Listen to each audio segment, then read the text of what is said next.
성령 인도하는 대로 행하며 주님 품에 항상 안식 얻으며 약속 믿고 굳게 서리라.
마음을 열고 주님의 그 의로우신 길로 인도하시고 그것을 따라 나아가겠다고 시간 함께 고백하는 마음 가지고 찬양하겠습니다.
사랑과 은혜가 충만하신 하나님 아버지, 오늘도 저희들을 거룩한 주일에 불러주시고 함께 예배 드릴 수 있도록 인도해 주심에 감사와 찬양 올려드립니다. 지난 한 주간도 주님의 크신 은혜와 보호하심 속에서 살게 하시고 우리의 걸음마다 동행하여 주시고 필요한 것을 아시고 또 채워주시며 무엇보다 우리의 영혼이 주님을 더욱 깊이 알아갈 수 있도록 인도해 주심을 감사드립니다. 주님, 우리가 당연하게 여겼던 모든 것들이 사실은 주님의 크신 은혜와 사랑으로 깨닫습니다. 그리고 이 예배의 자리까지 모든 것이 주님의 선물입니다.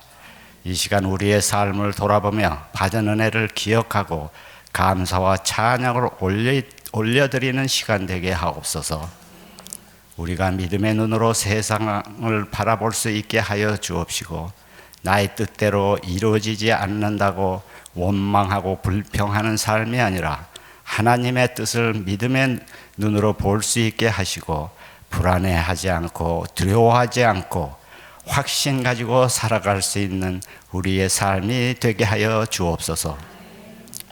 주님, 우리 아름다운 교회를 기억하여 주옵소서. 16년 전 이곳에 목사님과 성도들의 수고와 눈물, 헌신으로 우리 교회를 세워졌습니다. 하나님 여기까지 인도하신 것도 하나님의 은혜인데 앞으로 미래를 향해 하나님의 복음 전하기 위해 애쓰는 교회, 땅끝까지 이르러 예수님의 사랑을 전하는 교회, 하나님 앞에 귀하고 복된 믿음의 공동체, 소망이 되는 교회가 될 수 있도록 인도하여 주시옵소서. 예배에 은혜가 넘치게 하옵시고 새 가족들이 잘 정착할 수 있도록 도와주시옵소서. 우리 교회가 하나님의 마음에 합당한 아름다운 교회가 될 수 있도록 하나님 인도하여 주시옵소서. 특별히 다음 세대가 소망이 있게 인도하여 주셔서 우리 교회에서 자라나는 우리들의 자녀들 유아 유치부부터 청년부에 이르기까지 모든 부서가 든든히 서갈 수 있는 교회가 될 수 있도록 도와주시옵소서. 주일 학교를 위하여 수고하시는 목사님들과 교사들 언제나 기쁨으로 찬양 드리는 엘코 찬양팀, 이름 없이 교회를 위하여 수고하는 숨은 봉사자들 주님 기억하시고 축복하여 주시옵소서. 이제 곧 박대우 목사님 하나님의 말씀 사역을 위해 한국으로 떠나십니다. 어렵고 힘든 곳 마다하지 않고 하나님의 부르심에 순종하여 떠나는 그 발걸음마다 하나님 아버지께서 늘 동행하여 주시고 눈동자와 같이 지켜주실 줄 믿습니다. 말씀을 간절히 사모하고 목말라하는 성령들에게 하나님의 말씀을 전하실 때 온 마을 사람들이 은혜 받아 주님 앞으로 나오는 역사가 일어날 수 있도록 도와주시옵소서. 목사님께서 하나님의 단비 같은 은혜의 말씀 전할 수 있도록 능력에 능력을 더해 주시고 건강케 하여 주시고 성령의 두루마리로 입혀 사용하여 주시옵소서. 어렵고 힘든 일이 있을 때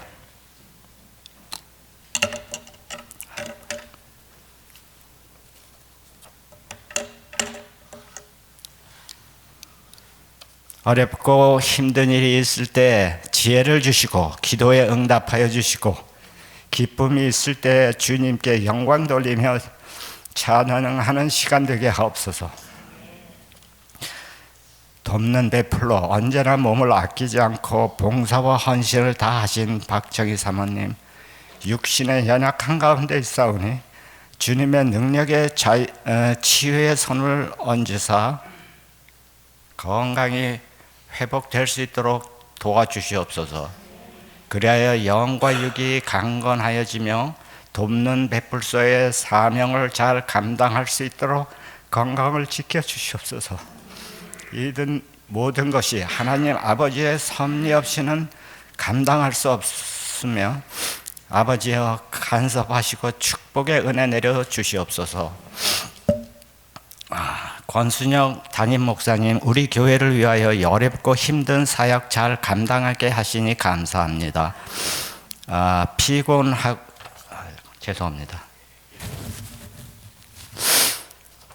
피곤하고 지치지 않고 우리 아름다운 교회를 이끄시는 데 부족함이 없도록 주님 강건하게 도와주시옵소서.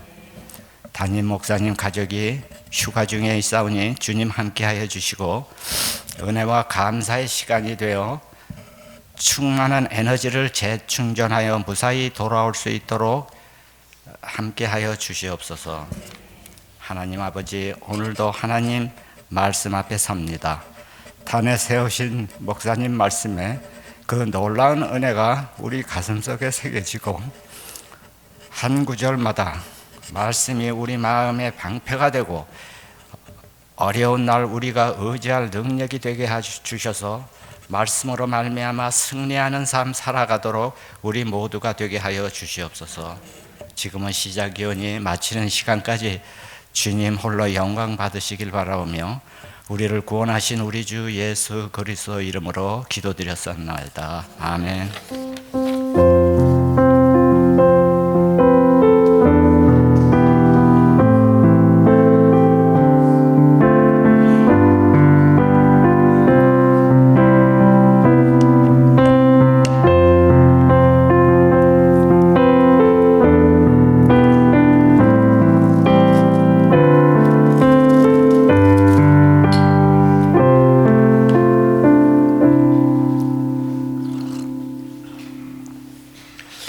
오늘 우리에게 주시는 하나님의 말씀은 구약성경 민수기 14장 1절로 11절까지의 말씀입니다.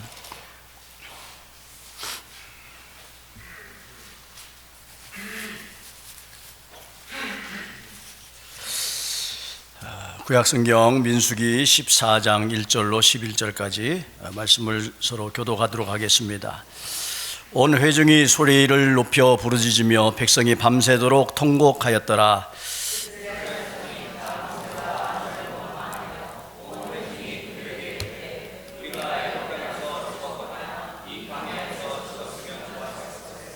어찌하여 여호와가 우리를 그 땅으로 인도하여 칼에 쓰러지게 하려 하는가? 우리 처자가 사로잡히리니 애굽으로 돌아가는 것이 낫지 아니하랴.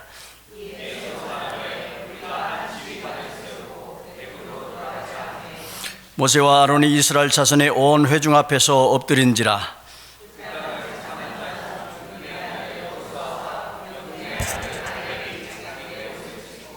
이스라엘 자손의 온 회중에게 말하여 이르되 우리가 두루다니며 정탐한 땅은 심히 아름다운 땅이라.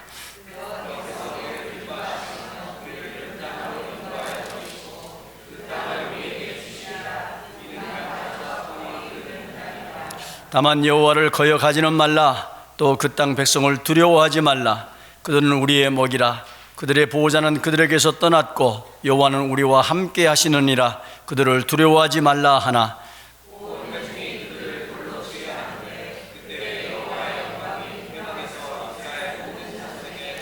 다같이 여호와께서 모세에게 이르시되 이 백성이 어느 때까지 나를 멸시하겠느냐? 내가 그들 중에 많은 이적을 행하였으나 어느 때까지 나를 믿지 않겠느냐? 아멘. 아멘. 반갑습니다. 오래간만에 강단에 섰는데 일부 예배를 드리면서 얼마나 버벅거렸는지 가만히 생각해 보니까 이 설교자가 말씀 전하는 것을 게을리하거나 자꾸 이게 시간이 띄어지면 이렇게 또 버벅거릴 수도 있구나, 그런 생각이 좀 들었어요. 그래서 설교는 늘 해야 이렇게 자연스럽게 말이 나오는데 1부 예배 때는 굉장히 힘들었어요. 2부 예배 때는 안 그러기를 바랍니다.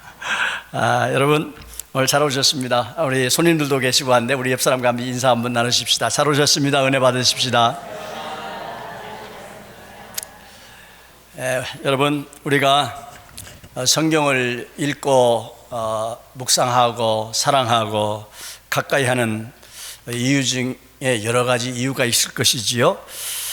그런데 이 성경을 우리가 가까이 하는 그 이유 중에 가장 큰 이유는요, 이 성경의 말씀이 이때 이 쓰여진 지금부터 뭐 2000년, 3000년, 4000년 이전에 이렇게 오래전에 쓰였던 이 성경이 유물, 구닥다리 오늘 이 시대하고는 전혀 관계가 없이 그냥 나하고는 상관없는 그런 말씀이 아니라 오늘 우리의 삶의 질과 또 우리의 삶의 방향과 이것이 너무나 밀접하게 연결이 되어 있다는 거예요. 여러분 성경을 읽어보면 참 놀랍지 않습니까? 이게 뭐 수천 년 전에 쓰여진 얘기니까 오늘 상황은 안 맞아야 돼요. 문화도 다르고 또 시간도 공간도 다르고 하니까 이거 뭐 안 맞아야 맞는 얘기예요. 근데 이 성경을 읽으면 읽을수록 어쩌면 누구 얘기하는 것 같습니까? 내 얘기하는 것 같아요. 우리 얘기하는 것 같아요. 우리가 동떨어진 것을 얘기하지 않습니다. 그 수천 년 전에 쓰였던 이 성경 말씀이 오늘 내 얘기를 하는 것 같고 우리의 상황에 맞는 얘기라고 한다면 이 성경은 절대로 남의 얘기가 아닌 줄로 믿습니다. 그래서 여러분 이 성경이 정말 가장 큰 어드밴티지가 있다고 한다면 첫째는 이 성경을 통해서 우리가 구원을 얻을 수 있는 그 진리를 우리가 알기 때문이에요. 성경을 통해서 우리가 구원의 진리를 깨닫게 하는 것이 이게 참 큰 능력이거든요. 두 번째는 이 땅에 우리가 각자의 인생을 살아가면서 어떻게 하면 우리가 하나님의 뜻대로 하나님이 원하시는 방향대로 살아갈 수 있는지를 가르쳐주는 지혜를 우리에게 가르쳐주기 때문에 이 성경이 정말 대단한 능력 있는 말씀인 줄로 믿습니다. 그래서 성경은 자신 있게 이렇게 얘기를 합니다. 여러분 한번 같이 한번 읽어볼까요? 다 같이 읽습니다. 시작. 주의 말씀은 내 발의 등이요 내 길의 빛입니다. 내 발 앞에 가까운 이곳을 비추어서 어두움과 위험과 장애물들을 피해 줄 수 있는 가까운 등불이 될 수 있기도 하지만 먼 길을 보게 하고 그 보이지 않는 방향성도 우리에게 제시해 주고 하나님의 비전도 우리에게 보여줄 수 있는 그런 말씀이기 때문에 이 말씀이 얼마나 귀한 말씀인지 몰라요. 저는 이 말씀에 정말 깊은 공감을 합니다. 아 정말 그렇구나. 이 성경 말씀이 정말 사실이구나. 여러분 이런 믿음이 오늘 저와 여러분들의 마음속에 오늘 예배드리는 저의 마음속에 또 이 말씀을 듣는 저와 여러분들의 마음속에 확실하게 새겨질 수 있게 되기를 주 이름으로 축원합니다. 오늘 본문 말씀도 그렇습니다. 여러분 이 사건은 지금으로부터 3,400년 전에 일어난 사건이에요. 그런데 이 사건이 가만히 이 말씀을 들여다보면은 그때 참 무식했어 사람들. 어쩌면 저렇게 살 수 있지? 어쩌면 저렇게 무식하게 저렇게 배반하며 살 수 있지? 여러분 그렇게 낱말할 수가 없어요. 누구 얘기하는 것 같아서? 내 얘기하는 것 같아서. 그들이 선택한 것이 오늘 나도 똑같은 걸음을 걷고 똑같이 선택하기 때문에 우리는 저 사람들을 나무랄 수가 없는 거예요. 우리 잠깐 한번 시간 여행을 한번 해봅시다. 출애굽을 한 것을 한번 생각해 보십시오. 여러분 이스라엘 백성들이 430년 동안 애굽에 가서 이집트에 가서 종살이를 하지 않습니까? 이 종살이를 하면서 얼마나 고생을 했는지요. 민족의 뿌리조차도 기억할 수 없을 만큼 430년이라는 이 시간이 여러분 얼마나 대단하고 얼마나 정말 창창한 그런 시간들입니까? 뿌리로 잊어버릴 만한 그런 시간들 아닙니까? 그 시간에 하나님께서는 430년 동안 거기에 썩혀 두셨다가 애굽 왕자 출신인 모세를 하나님께서 불러서 드디어 이 사람들을 이스라엘 백성들을 이 애굽에서 불러갑니다. 이 갈 때 그냥 보냅니까? 10가지 재앙을 통해서 마치 하나님의 맛을 봐라. 하나님의 백성이 어떤 삶을 살아야 되는지 너희가 믿는 종교, 너희가 따르는 신 그들보다도 능력 있는 하나님의 그 힘이 무엇인지를 철저하게 보여주면서 꺼내오잖아요. 그리고 나서 홍해로 갑니다. 홍해에 가서 여러분 그냥 갑니까? 배 타고 건넜습니까?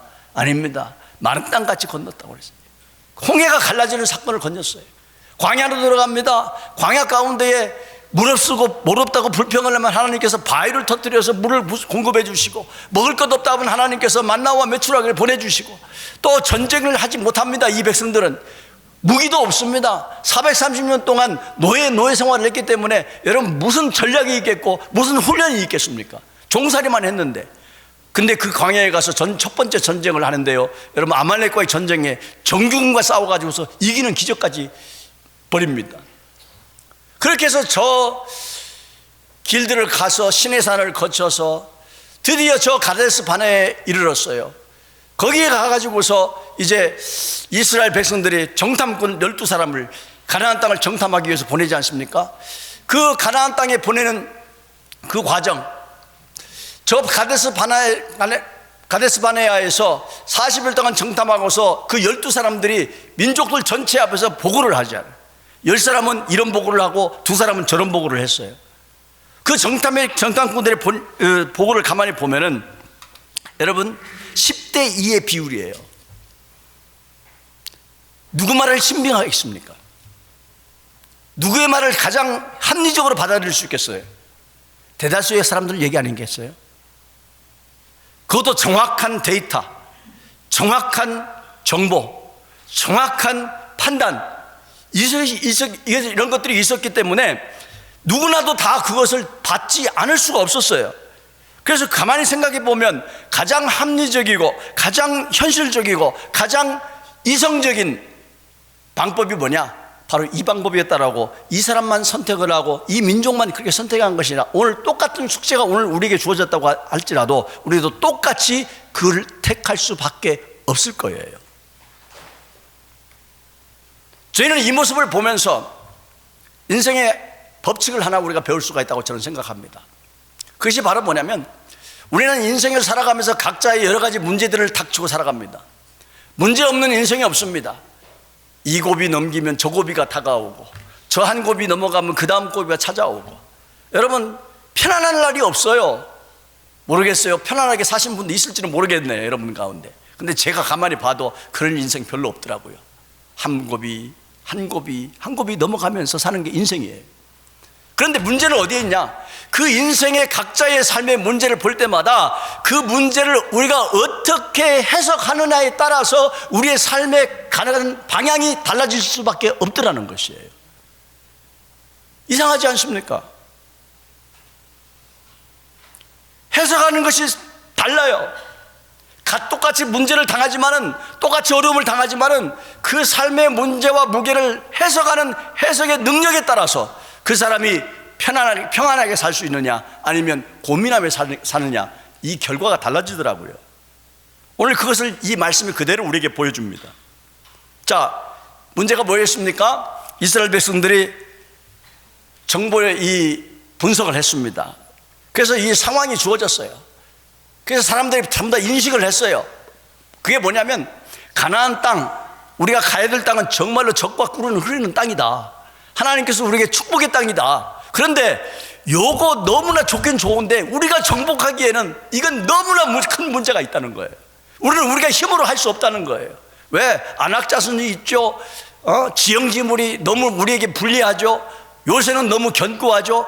사람들이 볼 때도 그 사람들은 거인과 같고 우리는 메뚜기와 같은, 이렇게 할 정도로 우리가 이 임무를 수행하기에는 절대 우리는 못한다. 절대 못한다. 뭐예요? 상황 인식이 왔어요. 이런 상황을 보고서 10사람의 이 부정적인 사람들은 평가를 했어요. 뭐라고 평가했습니까? 2절 말씀해 보니까 이런 평가를 했습니다. 이스라엘 자손이 다 모세와 아론을 원망하며 온 회중이 그들에게 이르되, 우리가 애굽 땅에서 죽었거나 이 광야에서 죽었더라면 차라리 좋았을 것이다. 여기서 전쟁을 벌려가지고서 그들에게 칼로 맞아 죽느니 차라리 광야에서 굶어 죽든지 노예로 살면서 애굽 땅에서 죽었더라면 차라리 행복했을 거야. 여러분, 맞습니까? 그 얘기 맞아요? 예, 상식에 보면, 현재의 문제의 심각성을 생각해 보면 그 말이 맞을 수가 있어요. 그런데 여러분, 이 말을 하면서 사람들이 원망도 합니다. 불평도 합니다. 모세와 아론 지도자에게 원망을 하는데 뭐라고 원망합니까? 너희들 때문이라는 거예요. 가나안 백성이 더 강해서가 우리가 불평하는 것이 아니라 우리로 하여금 여기까지 잘못 인도한 너 때문에 우리가 맞아 죽게 생겼다, 이 이야기예요. 여러분, 얼마나 비관적이에요. 자, 이런 평가가 딱 주어지니까 사람들이 그 다음 얘기가 뭡니까? 예측을 합니다. 뭐라고 예측하죠? 3절에 이렇게 예측을 합니다. 일어나지도 않을 일이 앞으로 이렇게 될 것이라고 예측을 하는데 뭐라고 예측을 하냐면 여호와가 우리를 그 땅으로 인도해서 칼에 쓰러지게 하려 하는가? 우리 처자가 사로잡힐 것이고 그러니까 애굽으로 돌아간 것이 낫겠다. 여러분, 우리가 죽는 것은 두 번째 치고라도 우리의 사랑하는 아내와 자식들이 사로잡혀가지고서 못 볼 꼴을 당하는 것, 이거 앞으로 당하게 될 것인데 이걸 어떻게 하겠냐는 거예요. 그래서 결론 내린 것이 뭐냐? 차라리 애굽으로 돌아가자. 지휘관을 세워서 애굽으로 돌아가자. 이런 결론에 이르는 거예요. 자, 여러분 생각해 보십시오. 이성적으로 생각해 봐도, 합리적인 방법을 생각해 봐도 여러분 이런 결론을 내린다는 것은 너무나 당연한 얘기입니다. 이 사람들만 이러는 것이 아닙니다. 우리도 오늘날 이와 똑같은 문제를 당한다고 한다면 우리도 똑같은 결론을 내릴 수 있을 것 같습니다. 그런데 여러분, 우리의 생각에는 정말로 합리적인 생각 같아 보이고 그것이 현실적인 답일 것 같아서 저런 결론을 내렸는데, 이 결론을 두고 하나님께서 뭐라고 얘기하십니까? 쭉 넘어가서 마지막 절에 11절 말씀입니까? 이렇게 얘기를 합니다. 다 같이 한번 읽어보겠습니다. 시작. 여호와께서 모세에게 이르시되 이 백성이 어느 때까지 나를 멸시하겠느냐? 내가 그들 중에 많은 이적을 행하였으나 어느 때까지 나를 뭐하지 않겠느냐? 여러분 보이십니까? 뭘 책망하고 있는 겁니까? 그들의 현실 인식을, 바른 인식을, 저런 결정을 책망하고 있는 것입니까? 그렇게 보이지 않아요. 이 사람들이 이런 선택을 한 것은 결국은 문제 때문이, 상황 때문에, 현실 때문이 아니라 너희 안에 뭐가 없었다는 얘기예요. 믿음이 없었다는 얘기예요. 믿음이 없었다는 거. 여러분 이상하지 않아요? 우리가 인생을 살아가면서 여러 가지 선택과 여러 가지 삶의 문제를 두고 봐서 우리는 그 문제를 이렇게도 해결해보고 저렇게 노력해서 해보는데, 이런 문제 앞에서 하나님은 우리에게 지적하는 것은 너는 현실 때문에, 너 상황 때문에, 내 인생의 문제 때문에, 너의 그 어려운 그 문제 때문에 망하는 것이 아니라 하나님을 믿는 믿음이 없어서 망한다고 우리에게 책망하시는 거예요. 하나님을 믿는 믿음이 없다는 거예요. 안 믿었대요. 누구를요? 하나님을요. 이상하지 않습니까? 그 광야 기간 동안에 애굽에서 10가지 재앙을 받고요, 홍해를 건너는 기적을 받고요, 경험했고요, 하나님이 기적과 같이 먹이시고 마시게 하시고, 여러분 전쟁에서 이기게 하시고, 정말 신명기 1장에 나오는 것처럼 마치 사람이 자식을 안아서 옮기는 것 같이 하나님께서 우리를, 이스라엘 백성들을 돌보셨던 그 과거를 다 경험하고서도 지금 내 눈앞에 일어나는 사건 때문에 하나님을 안 믿었다 이 말이에요.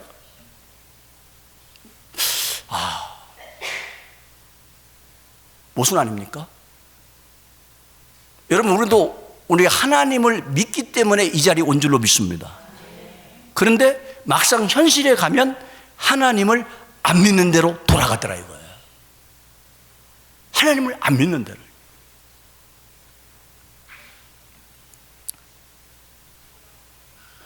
여러분, 이와 반면에 두 사람 여호수아와 갈렙은 똑같은 평가를 하고 예측을 하고 결론을 내렸지만은 다른 결론과 예측을 합니다. 자, 7절 말씀에 그들은 어떻게 생각을 합니까? 이렇게 생각을 했습니다. 우리가 두루 다니며 정탐한 땅은 뭐한 땅이다? 심히 아름다운 땅이다. 여러분 들어도 기분 좋지 않습니까? 심히 아름다운 땅이다. 희망을 줄 수 있는 이야기입니다. 그러면서 8절 말씀입니다. 이렇게 얘기하잖아요. 여호와께서 우리를 기뻐하시면 우리를 그 땅으로 인도하여 들이시고 그 땅을 우리에게 반드시 주실 것이라는 이 확실한 이 믿음의 고백을 하잖아요. 그러면서 9절에 이런 얘기를 합니다. 다만 뭐 하지 말자? 여호와를 거역하지 말자. 그 땅 백성을 뭐 하지 말자? 두려워하지 말자.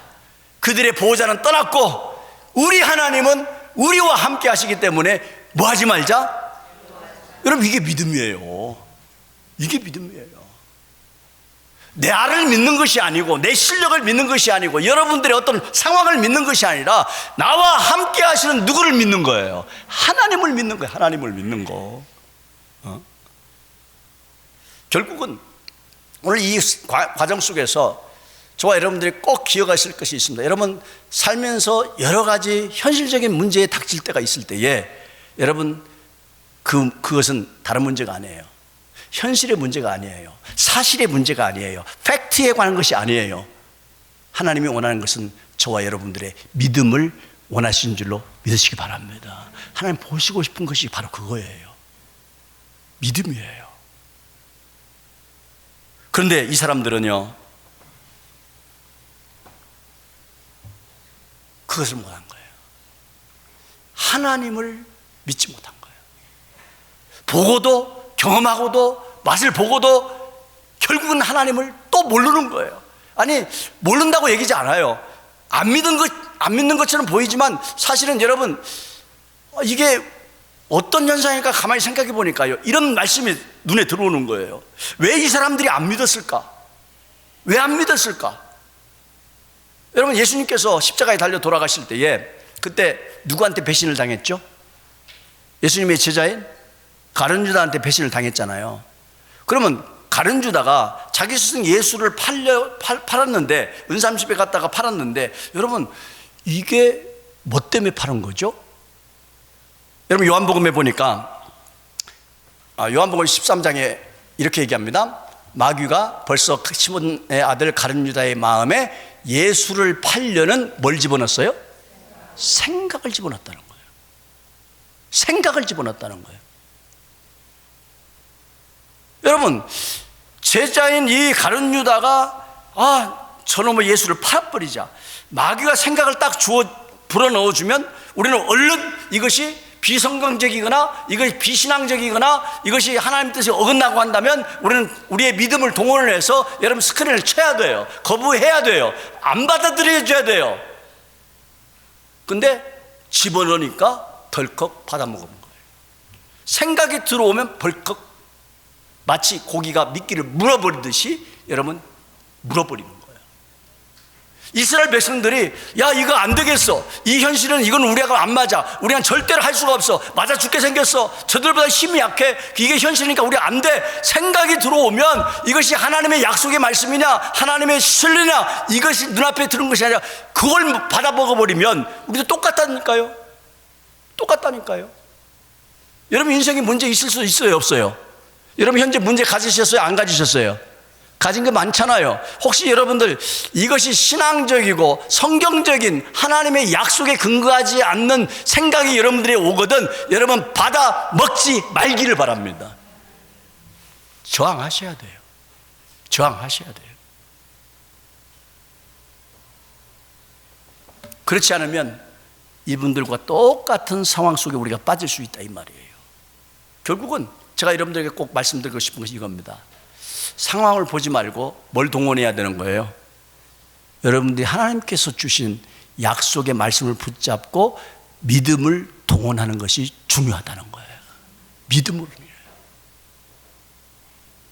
여러분 제가 이것을 제 경험을 통해서 여러분들에게 잠깐 소개를 좀 하려고 그래요. 지난 3월 달에 은퇴식을 했잖아요. 3월 달에 나가가지고서 이제는 좀 쉬자. 그동안 너무 힘겹게 달려왔으니까 가서 한국에 가서 좀 잘 먹고 잘 쉬고 그리고 좀 건강을 회복하고 오자. 그런 마음을 가지고 한국으로 갔습니다. 그런데 하나님께서 그 3개월 동안 있는 동안에 쉬지를 않게 하셨어요. 쉬지를 않게 하셨어요. 나는 쉬고 싶어서 갔는데 이상하게 사역들이 연결을 되는데요. 어느 교회와 연결되어 가지고서 그 교회에 가서 열심히 또 뭐 사역을 하고 그 사역을 하니까 또 하나님께서 은혜를 주셔가지고서 성도들의 마음속에 막 은혜가 쏟아지고 교회가 새로워지고 정말 하나님께서 그 사람들을 돌보시는 것이 너무 귀하게 보이는 거예요. 사람들을 만나는 사람마다 상담을 하고 또 그리고 위로를 하고 격려를 하고 이런 문제들을 가지고 같이 이야기를 할 때마다 하나님께서 그 문제의 해결들을 해 주시는 거예요. 그러다가 마지막에는 이 경상북도 대구 근처에 생전 저는 경상도를 거기 가본 적이 없어요. 가본 적이 없는데 그 이상한 동네를 하나님 저를 그걸 보내셔가지고 가서 설교를 하게 하셨어요.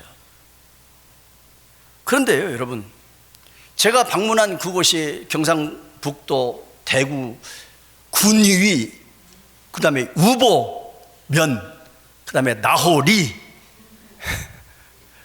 처음에는 이렇게 발음이 안 돼가지고 난 남의 나라 오는 줄 알았어요. 이 발음도 안 돼가지고. 그래서 거기를 이렇게 가라고 하는데요. 야, 요즘요, 한국에는 보시면 인구 절벽 시대입니다. 여러분 아시죠? 아이를 안 낳아가지고서 시골마다 전부 다 애들이 없어요. 그래가지고 있던 초등학교, 중학교까지, 고등학교까지 문을 닫아요. 다 대도시로 빠져나가고 아이들 안 낳으니까 아이도 없어요. 그런데 대한민국에서 앞으로 20, 30년, 40년, 50년 안에 인구가 다 줄어들어가지고 없어질 지방이 있다고 했어요. 그래서 저걸 좀 분류를 해놨는데 이런 빨간 지도 있잖아요. 빨간 부분. 그 부분이 1위 지역이 가장 고위험, 인구가 곧 없어질 지역이에요. 그 중에 제가 갔던 지역이 바로 저기입니다. 가장 1위에 1위, 가장 인구 소멸 지역이 1위예요. 거기를 하나님께서 저를 보내시는 거예요. 근데 이 도시, 이 군이라는 데인데, 이 군이 인구가 얼마냐면 2만 3천 명밖에 안 돼요. 2만 3천 명. 군이 인구가. 그러니까 이게 점점 좀 있으면 다 사라질 것이란 말입니다. 근데 거기에 저 군의 면에 리에 갔는데 거기에 교회가 하나 있어요. 그 교회가 있는데요, 여러분, 이 교회가 얼마나 잘 쪄진 교회인지요. 예, 이 교회가 얼마나 잘 쪄있는지 한번 보세요. 우리 교회보다 더 좋잖아요. 교회가 104년 된 교회예요. 104년 된 교회. 그러니 여러분, 교회의 역사가 길다는 것은 여러분 얼마나 저력 있는 교회겠어요. 그 험한 세월들을 이겨내고 저렇게 교회를 멋지게 잘 지어놓고 그러고서 신앙생활을 하는 그 성도를 볼 때 여러분, 정말 대단하지 않겠어요? 근데 저렇게 멋지게 지어진 저 교회에 성도가 몇 명이냐? 어른이 9명이야. 어른만 9명. 근데 그 어른들이 다 몇 살들이냐면은 70, 80, 90 되신 분들이에요. 그 중에 손주 3명이 누가 맡겨가지고, 자식이 맡겨가지고 기르고 있는데 중고등학생 해가지고서 3명이 거기에 있어. 총 교인이 12명이에요, 12명. 100년 된 저 교회에. 여러분, 근데 저분들이, 몇 명 남지 않은 저분들이 전부 다 할머니들은 전부 다 허리가 굽었어. 여러분, 여기에 7, 80 되신 분들 허리 굽으신 분 하나도 없더라고요, 여기 보니까. 근데 거기는 이상하게 다 허리가 굽었어요, 여기. 그 허리 굽은 7, 80, 90 되신 어르신들이 주일 예배, 새벽 예배에 빠지지 않고 다니고 금요일만 되면 저 넓은 성전, 교육관, 사택까지 다 청소를 하니라고 여러분 오고 교회를 돌보고 계셔요. 여러분, 저 마을에 세워진 교회예요. 그런데 여러분, 저기에 가서 단 하루 새벽 예배, 주일 낮 예배, 오후 예배 3번 설교를 하고 왔어요. 그런데 깜짝 놀랐어요.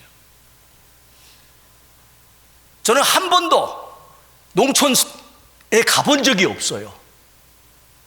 교회 가서 한 번도 설교해 본 적이 없어요. 농촌에 가가지고서. 우리 여기 노인분들도 어르신 분들도 계시고 우리 청년들도 있고 어린애들도 있으니까 저는 이런 환경 속에서 이렇게 목회만 했으니까 여러분, 어르신들만 있는 그런 교회에 제가 한 번도 설교를 해보고 그분들 대상으로 해본 길이 없어요. 농촌에 목회의 뜻도 없었던 사람이에요. 더더군다나 저 배경이 지역적인 배경이 아니면 전라도 배경이에요. 충청도 전라도 배경이에요. 근데 저기는 어디예요? 완전히 경상도 저 구석 한 가운데예요. 가는데요, 겁이 났어요. 야, 저분들에게 무슨 설교를 해야지? 갔더니 뭐라고 한 줄 아세요? 목사님, 설교가 길으면 다 졸아요 그러더라고요. 근데 여러분 아시잖아요, 제가 설교가 길어요, 짧아요? 길잖아요. 저는 긴 편이에요.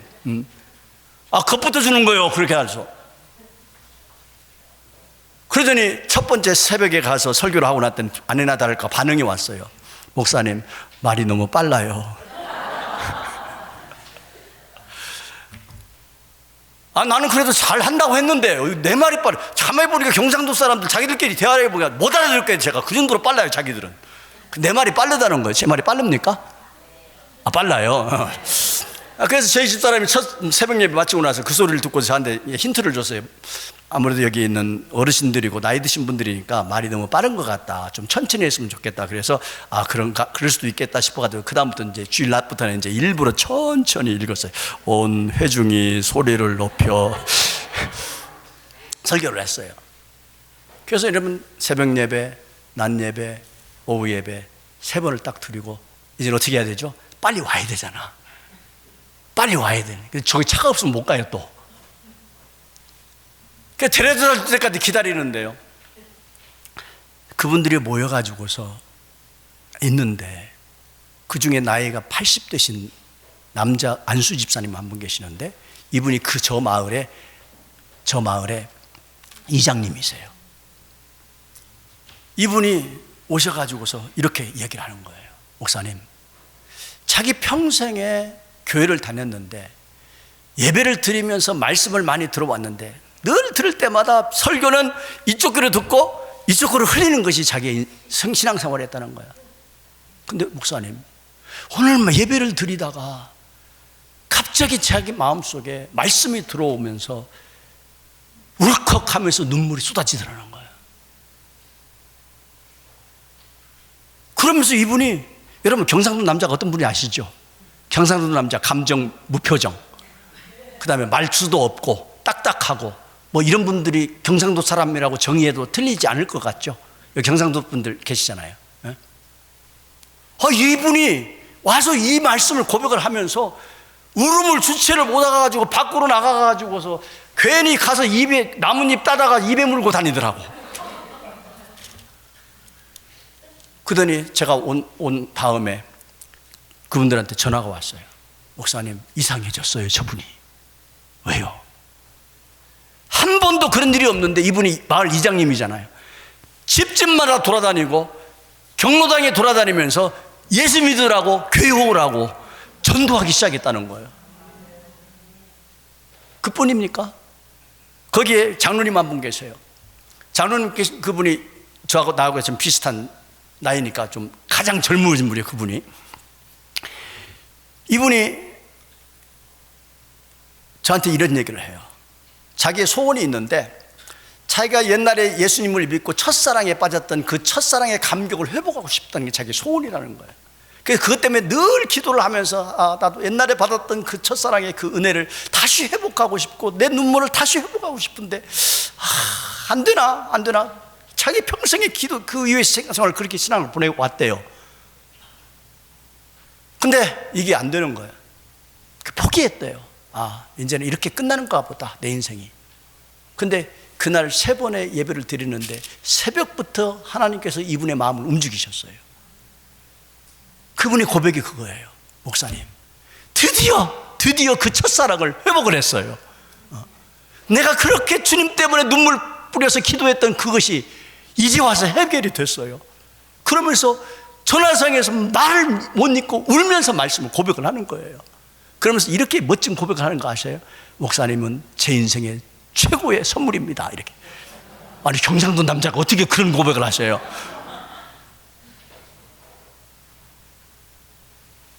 매주 전화가 옵니다.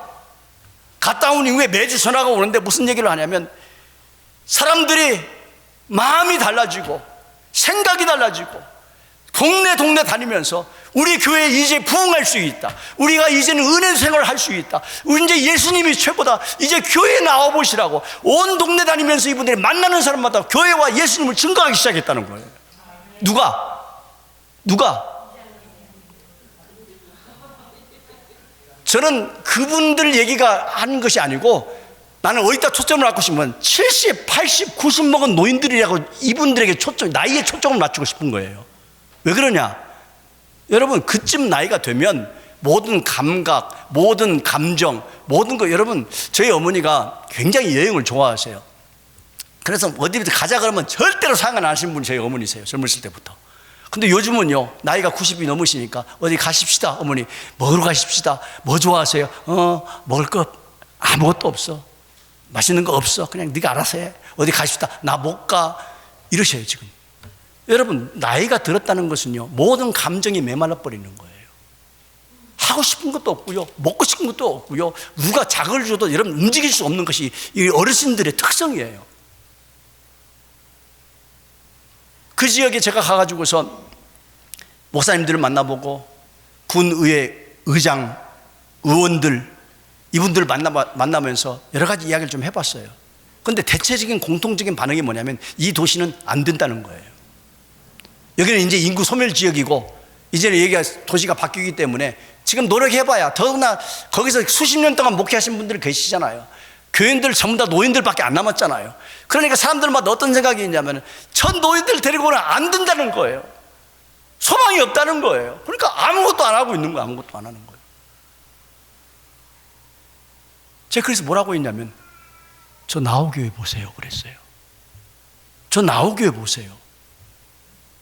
당신들이 소망이 없다고 포기했던 저런 분들 한번 보세요. 아직도 소망이 있지 않냐 이거예요. 나이가 문제라고요? 환경이 문제라고요? 아니라는 거예요. 하나님의 은혜는 지금도 역사하는 줄로 믿습니다. 여러분, 여기를 하루 갔다 오는데 이런 변화가 생기는데요, 이분들이 저를 놓고서 놔주지를 않는 거예요. 오라는 거예요. 제가 고민이 생겼어요. 여러분, 하나님 앞에 기도합니다. 하나님, 저 교회 몇 명? 나이층은? 전부 다 허리가 고부라지고 아무 능력도 은퇴하신 그 어르신들만 남은 저 교회 가야 돼요 말아야 돼요? 에? 가라고? 기도가 절로 나와요. 하나님, 가야 됩니까? 저 이제 좀 편하게 좀 살고 싶거든요. 그동안 제 인생의 목회 이게 다 해서 이제 은퇴했으니까, 이제 원로 목사를 여기서 세워놨으니까, 우리 저기 권 목사님 저한테 별칭을 하나 줬어요. 목사님은 아름다운 교회 홍보대사래. 아, 멋지지. 제가 어디 가나 아름다운 교회를 홍보해라 이 소리예요. 그게 뭐 그 홍보하면서 살면 되잖아. 걱정 없이. 미국 생활 오래 했으니까 여기서 노후 생활, 이제 취미 생활 해가면서 편안하게 살면 되잖아. 하나님을 물어봤어요. 하나님, 가야 됩니까? 저기는 그냥 없어질 교회 아닙니까? 놔둬도 없어질 교회인데 그거 가야 됩니까? 저희 아내가 저하고 같이 평생 살고 목회를 같이 하면서 그 어려운 일들과 시기 가운데서도 제가 저희 집사람이 한 번도 기도 시간 외에 우는 걸 제가 본 적이 별로 없어요. 안 울어요. 잘. 얼마나 독한지.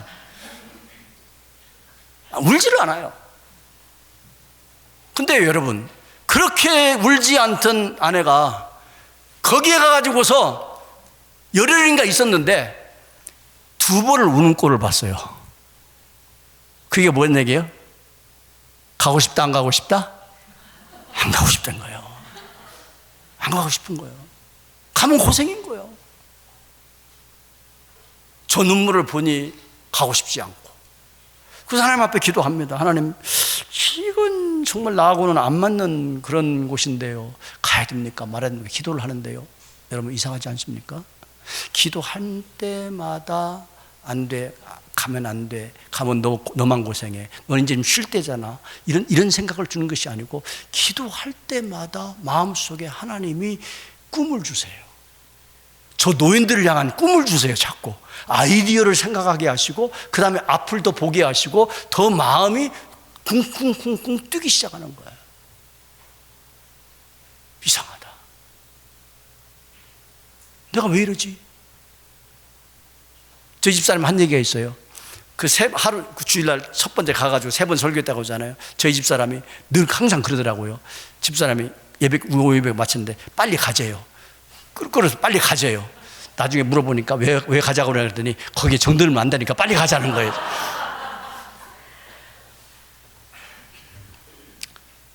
그런데 기도하면 할수록 하나님이 제 가슴을 두드리세요. 소망이 있다는 거예요. 거기 무슨 소망이 있다고요? 그래서 결국 이제 가자라고 결심을 했어요. 왜 그랬냐? 제가 은퇴하고 나서 가끔은 제가 캄보디아나 멕시코에 가서 선교를 할 생각을 했었거든요. 그러면 하나님께서 저대로 캄보디아나 멕시코에 가면 캄보디아 말 배워야 돼, 멕시코 말 배워야 되지. 거기서 음식도 안 맞지. 그럼 얼마나 고생하겠냐. 차라리 한국에 가서 네 말로, 농촌에 가서 한국말로 전도하는 것이 훨씬 편하지 않냐. 하나님 그러시는 것 같아요. 그 말이 맞잖아요. 그래서 하나님 앞에 간다 그랬어요. 간다 그랬어요. 그러고서요, 와서 이제 짐을 싸면 시작했어요. 짐 싸면서 도대체 이 마을이 어떤 마을인가? 이제 보기 시작한 거예요. 이제 처음으로 이제. 가서 딱 인터넷에 여러 가지 조건과 이 상황들을 찾아보는데요. 깜짝 놀랐어요. 깜짝 놀랐어요. 왜 하나님이 제 가슴을 설레게 했는지 보게 하셨어요. 그게 뭐였냐면 이거였어요. 저기가요, 지금 군이 군입니다. 제가 가야 되는 교회 근처예요. 저기에 대구에서부터 고속도로를 타고 40분 정도 떨어진 곳인데요. 대구에 있는 군부대 5개와 대구 공항, 이것이 이 지역으로 다 옮겨오는 거예요. 그러면 저기 제가 가는 위치가 가운데 거기에 있어요. 그 지역으로 군부대가 이전이 와요. 그러면 이 군 단위의 2만 3천 명의 인구가 2030년에는 25만 도시가 되는 거예요. 와우. 나 이거 몰랐어요. 가 있을 때는 몰랐어요. 와서 간다고 결정하고 여기 와서 찾아보니까 저런 게 자료가 보이는 거예요. 자, 그러면 이 교회는 없어질 교회예요? 부흥할 교회예요? 부흥할 교회예요.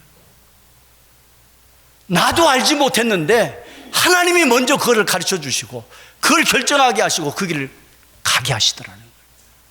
여러분, 생각해 보세요. 저는 이 사실을 가만히 보면은 제가 생각하기에는 이런 것 같아요. 여러분, 이 지역이 이제는 저렇게 저희 일이 프로젝트가 2030년까지 마무리가 되고 지금 계획이 확정이 됐대요. 이제 실행만 남았는데 정권이 바뀌어서 이제 어떻게 될지 모르겠대. 이제 걱정을 하고 있는데, 만약에 저것이 저대로 된다고 한다면 이 교회는 이제 보상을 받아서 인구 거주 지역으로 나가야 되고, 그러면 수십만의 인구들 있는 교회 지역으로 가서 교회를 개척해야 되는 거예요. 그럼 제가 할 수 있어요? 저는 이제 이 나이가 됐는데, 그래서 제 역할은 가서 어느 정도 시간 교회를 돌보고 마을 전도를 기초를 닦아놓고, 그래서 이전할 수 있는 실력을 갖춰놓은 다음에 누군가 젊은 목회자를 모셔놓고 제가 다시 또 빠져나오는 것이 제 사명인 것 같아요. 여러분, 저는 이 사실을 보면서 여러분들에게 말하고 싶은 것이 이겁니다. 불가능하다고 여기지 마십시오. 끝났다고 얘기하지 마십시오. 우리는 현실을 봐서는 안 돼요.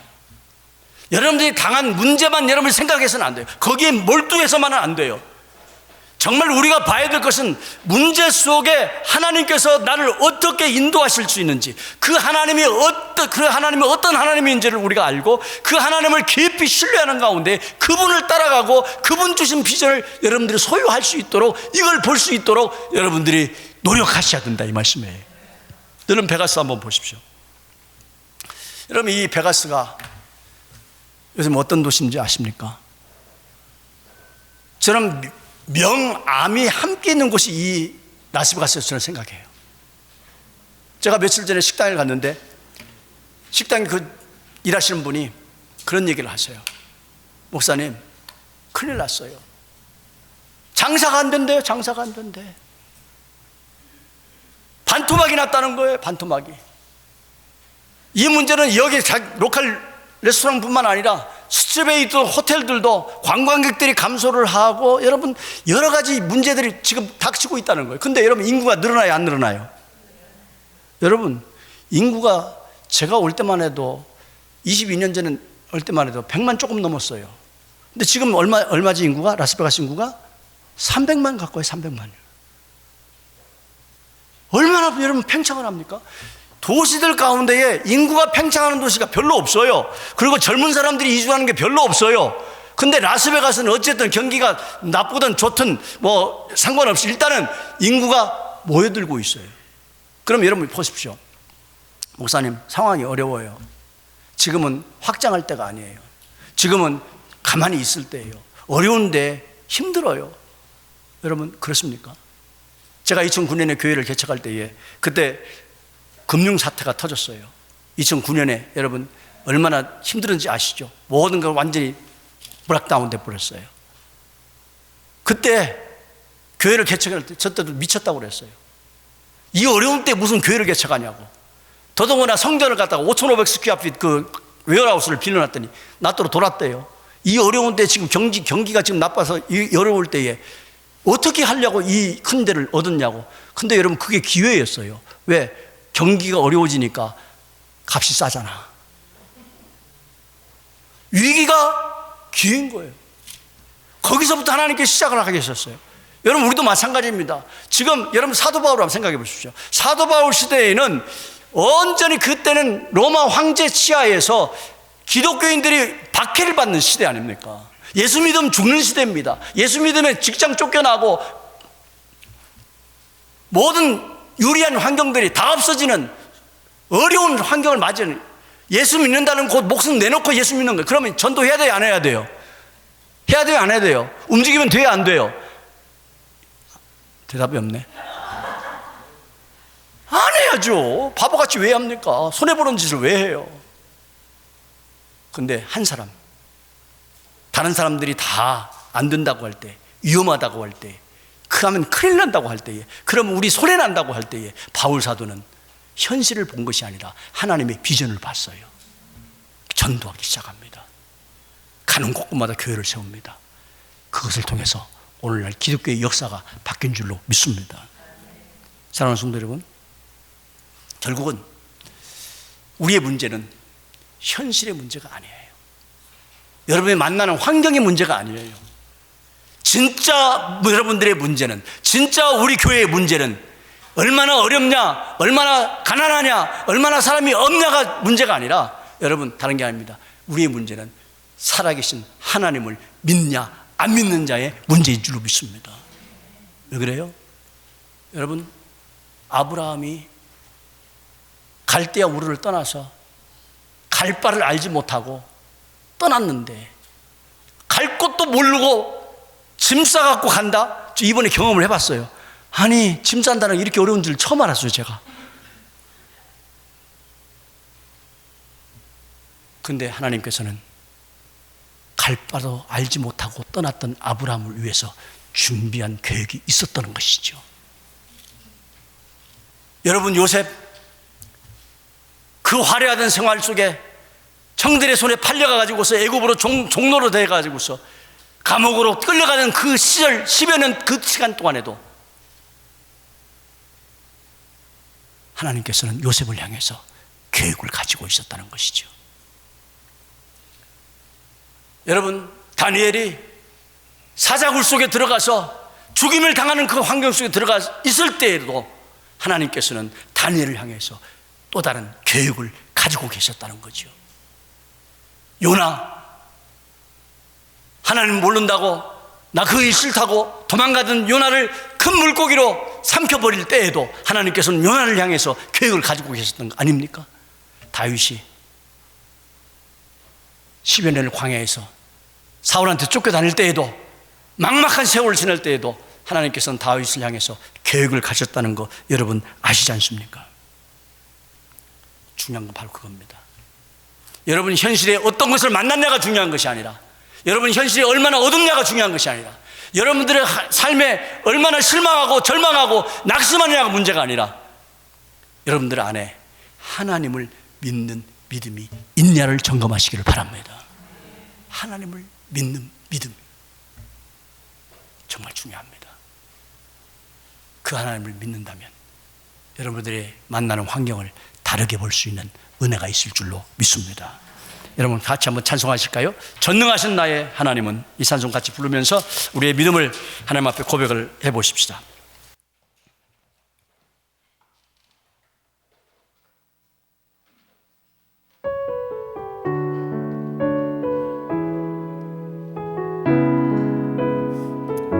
하나하나 정말로 여러분들의 가진 믿음을 점검하면서 고백을 해보십시다. 전능하신 나의 주 하나님은 능지 못하실 일 전혀 없네. 우리의 모든 간구, 우리의 모든 생각, 우리의 모든 꿈과 소망, 신실하신 나의 주 하나님, 우리의 모든 괴로움 바꿀 수 있네. 불가능한 일 행하시고 죽은 자를 일으키시니 그를 이길 자 아무도 없네. 다시 한번 전능하신 나의 주 하나님은 전능하신 나의 주 하나님, 잊지 못하실 일 전혀 없네.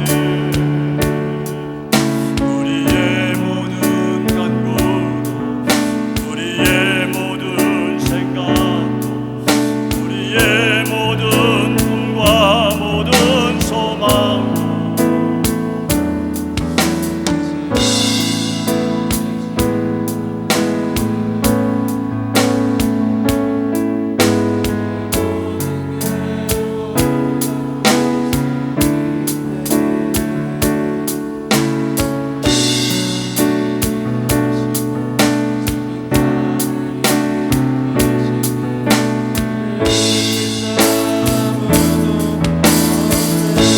주의 말씀 믿음으로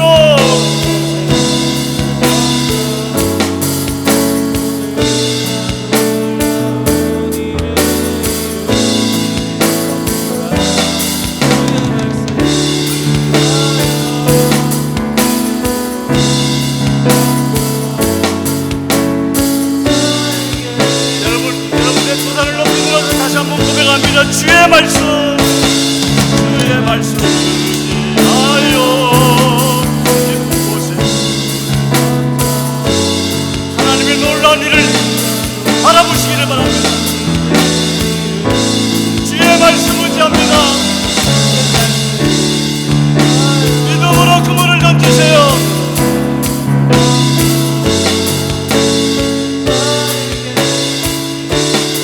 믿는 자에게 능치 못할 일이 없네. 믿는 자에게 능치 못할, 믿는 자에게, 믿는 자에게 능치 못할, 믿는 자에게, 믿는 자에게 능치 못할. 여러분 이 시간 같이 기도하십시다. 정말 너무 많은 문제를 우리가 안고 삽니다. 불안합니다. 예측 불가합니다. 현실은 너무 절망적입니다. 근데 우리가 봐야 될 것은 내 호주머니가 아니라 주님의 능력입니다. 하나님 그 믿음 주십시오. 이 믿음으로 교회가 앞을 향하여서 나가고, 이 믿음으로 오늘 우리의 삶이 주님을 향하여 나가고, 이 믿음으로 새로운 역사를 쓸 수 있도록. 누가 안 된다고 합니까? 누가 할 수 없다고 합니까? 하나님의 전능하신 능력은 오늘 모든 것을 가능하게 하실 줄로 믿습니다. 이 은혜가 여기에 있도록 우리 다 같이 한번 합심해서 믿음으로 고백하며 기도하시겠습니다. 다 같이 기도하겠습니다. 하나님 아버지, 은혜를 감사합니다. 주의 사랑하는 아버지, 그 하나님을 향한 믿음이 오늘 우리의 절망을 고쳐내고 우리의 불안을 쫓아내고, 하나님을 향한 이 믿음이 하나님 아버지 정말 우리의 연약함들을 고쳐낼 수 있는 그런 역사가 있도록 하나님 은혜를 베풀어 주시기를 원합니다. 하나님을 믿는 자에게는 새로운 소망이 있고, 하나님을 붙잡는 자에게는 하나님 아버지 새로운 역사를 쓸 수 있는 하나님의 놀라운 역사가 오늘 우리 가운데 다시 일어나게 하실 줄로 믿습니다. 거짓말에 속지 않게 해주십시오. 사단의 속삭임에 속지 않게 해주십시오. 현실에 속지 않게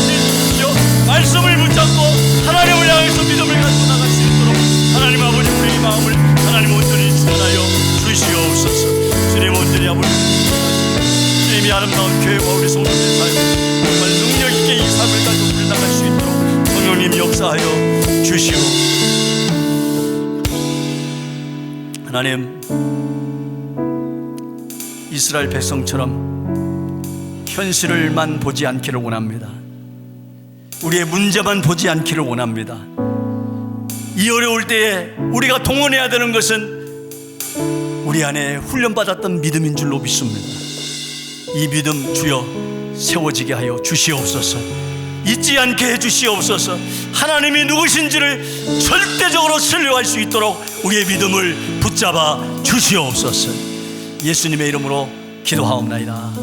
아멘. 지금은 우리의 죄 가운데서도 그냥 놔두지 아니하시고 자기 몸을 버려서 우리를 구원하신 주 예수 그리스도의 은혜와 하나님 우리 아버지의 변함없으시고 영원하신 사랑과 성령님의 임재하시고 깨닫게 하시고 동행하시는 그 은혜가 내 삶의 문제만 보지 아니하고 나에게 주신 하나님의 믿음의 선물로 주님의 역사를 기대하며 이전을 나서는 살아가는 주의 모든 자녀들 머리 위에 이제로부터 영원토록 함께 있을지어다. 아멘.